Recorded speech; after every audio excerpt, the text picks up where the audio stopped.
Los cascos son una de las protecciones para la cabeza más antiguas. Eran considerados como uno de los elementos más importantes de la armadura. En una época en la que la gente aún no sabía cómo fundir el metal, los cascos se fabricaban de huesos de animales, piel e incluso colmillos de jabalí, como, por ejemplo, el de Odiseo. Con el pasar del tiempo, los cascos comenzaron a realizarse con metal fundido, al mismo tiempo que los decoraban con plumas y crestas. Las crestas hechas con crines de caballo y teñidas de colores llamativos se convirtieron en una parte fundamental de los cascos tanto de los antiguos griegos como de los romanos. Nos referimos a los cascos corintios usados por los soldados hoplitas, que a su vez constituían la falange clásica. Los expertos creen que los cascos se hacían aplanando piezas de metal macizo.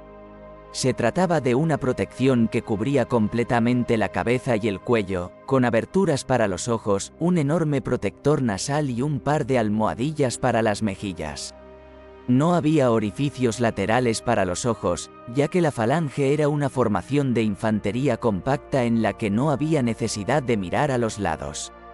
Se proporcionaba también a los soldados un pasamontañas, hecho de tela suave, para amortiguar el casco.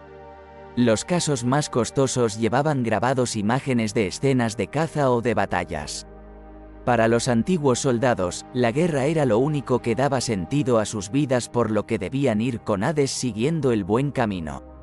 Los cascos eran lisos y redondeados, ya que un fuerte golpe en algún lugar sobresaliente podía derribar al soldado o directamente romperle el cuello. Las crestas eran las primeras en caer al recibir un impacto, por lo que no tenían una función protectora específica. ¿Por qué los cascos antiguos tenían crestas? Primero que todo, el color de la cresta determinaba el bando al que pertenecían los guerreros.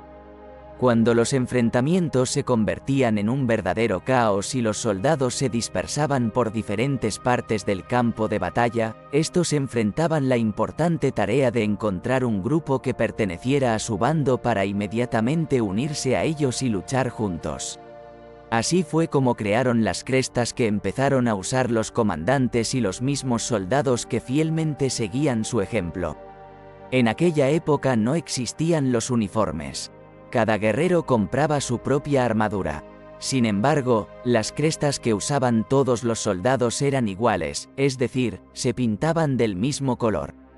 Las crestas de igual manera ayudaban a los comandantes a visualizar dónde se encontraban sus tropas. Los antiguos griegos descubrieron la manera de distinguir a los comandantes de los soldados rasos. Los comandantes en sus cascos usaban una cresta transversal, mientras que los soldados rasos llevaban la cresta a lo largo del casco. El color del casco determinaba qué tropa era la que comandaba el guerrero. Inicialmente, los romanos tomaban armas prestadas y armaduras de los etruscos y de los griegos que se situaban en el norte.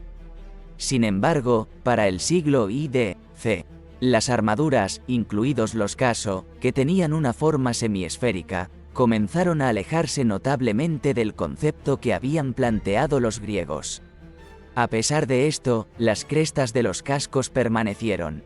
Desde un comienzo, los soldados romanos hacían uso de dos tipos de cascos: casis, un casco hecho completamente de metal, y galea, un casco de cuero revestido de cobre. Debido a que Roma era originalmente un asentamiento pobre, la mayoría de los legionarios usaban protecciones para la cabeza que no eran muy confiables. Si en las falanges griegas cada uno de los soldados usaba una cresta en el casco, los legionarios romanos, por otro lado, prácticamente no las utilizaban, a pesar de que sus cascos contaban con el soporte para ponerlas. Los centuriones siempre portaban un casco con una cresta transversal, mientras que los guerreros de mayor rango llevaban una cresta longitudinal. Aquí surge la pregunta: ¿por qué los soldados romanos no usaban crestas en la batalla? Las crestas no eran necesarias debido al hecho de que los guerreros llevaban escudos muy grandes y hacían manípulos, creando espectáculos impresionantes, con la excepción de los jinetes y jefes que representaban a las tropas que cargaban la bandera. Sus rostros estaban cubiertos completamente por una máscara. No obstante, los oficiales siempre debían destacar, razón por la cual usaban crestas en sus cascos todo el tiempo. Al igual que los griegos antiguos, la cresta transversal representaba el cargo de comandante.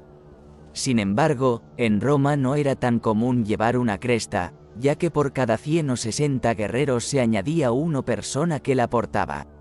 Las crestas eran usadas por los centuriones que lideraban tropas de 100 o 60 personas. Además, los centuriones se caracterizaban por usar grebas y un manto de tela escarlata, para que siempre fueran visibles durante la batalla. Los legionarios no llevaban estos elementos. La cresta se colocaba en el casco con ayuda de un conector que la sostenía. Además, 2 anillos a los costados servían para fijar la cresta en una posición transversal. Si hablamos de la cresta longitudinal, esta se sujetaba amarrándola a los anillos que se encontraban en la frente y en la nuca. Después de un tiempo, la cresta comenzó a hacerse con grandes plumas de aves exóticas que se encontraban en las regiones donde vivían las legiones. No solo los legionarios, sino también los guerreros de mayor rango debían distinguir a los comandantes de los soldados rasos. En los combates cuerpo a cuerpo, era necesario saber en qué situación se encontraba el comandante, si estaba vivo o no, por ejemplo. Era fácil reconocer al comandante por su manto escarlata. Sin embargo, durante la batalla, el comandante mismo podía ocultar su manto cubriéndose con un escudo o ensuciándose, sin contar el hecho de que los enemigos también podían robarlo o arrancarlo de su armadura. La cresta siempre sobresalía, para los legionarios era fácil ubicarla. Otro hecho interesante es que el rojo simbolizaba la sangre, la vida y el fuego, aunque para los griegos los colores dependían únicamente de las polis.